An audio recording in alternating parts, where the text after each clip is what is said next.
Bonjour les enfants, j'espère que vous allez bien. Cette vidéo concerne les fractions avec un petit prolongement par rapport à ce que nous avions vu la dernière fois. D'abord un petit rappel sur la fraction et l'écriture fractionnaire. Donc première chose, la fraction c'est pour obtenir un partage équitable, c'est-à-dire avec des parts qui ont la même taille. Pas du tout comme le partage Obélix que je vous avais montré la dernière fois. En ce qui concerne l'écriture, donc la fraction se compose de deux nombres. Le nombre du bas, c'est le dénominateur. Ça signifie que le gâteau a été partagé en trois parties égales. La partie du haut s'appelle le numérateur. Cela signifie que sur les trois parties, on en a pris une. Ça, c'était pour le rappel. Maintenant, nous allons aborder ce qu'on appelle des fractions égales, des fractions équivalentes, c'est-à-dire qui représentent la même taille, que l'on a prises, mais qui s'écrivent de plusieurs façons différentes. Vous allez voir qu'il y a des fractions qui sont égales. Trois exemples pour illustrer cela. Premier exemple ici, la fraction 1/2 et la fraction 2/4. A priori, on voit d'après l'écriture mathématique que ce ne serait pas la même chose. Or, si je cache l'écriture mathématique, on voit que on a pris exactement la même quantité dans chacun des deux gâteaux.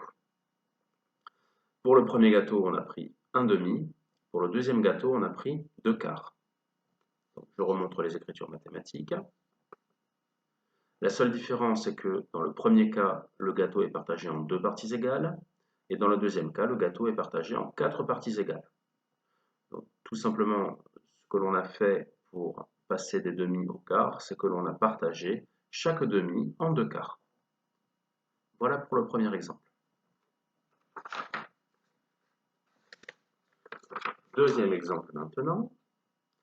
Deux gâteaux de forme rectangulaire. Dans un cas, le gâteau est partagé en quatre parties égales. Dans le deuxième cas, le gâteau est partagé en 8 parties égales. Mais, vous voyez que en cachant les écritures mathématiques, on a la même quantité de gâteau qui est prise à chaque fois. Dans le premier cas, on prend 1/4.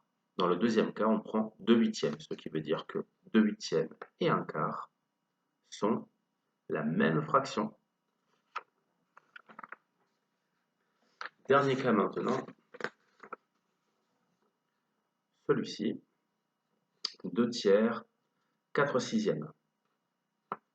Je cache les écritures mathématiques. D'après le dessin, on peut voir que l'on a pris la même quantité de gâteau dans un cas comme dans l'autre.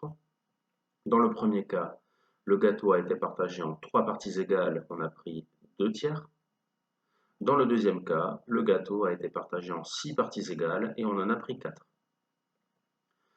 Donc, comment arrive-t-on à ce résultat? On prend chaque tiers de ce gâteau que l'on recoupe en deux et on obtient des sixièmes. Et c'est là que l'on voit que 2/3 et 4/6, c'est la même chose, la même fraction. C'est écrit de façon différente, c'est tout. Donc vous aurez dans les exercices sur les fractions que je vous ai mis en ligne, beaucoup de cas dans lesquels vous aurez des fractions de ce type-là. Il faudra reconnaître une fraction égale. Voilà. Je vous souhaite donc une bonne journée et un bon courage pour ce travail. À bientôt.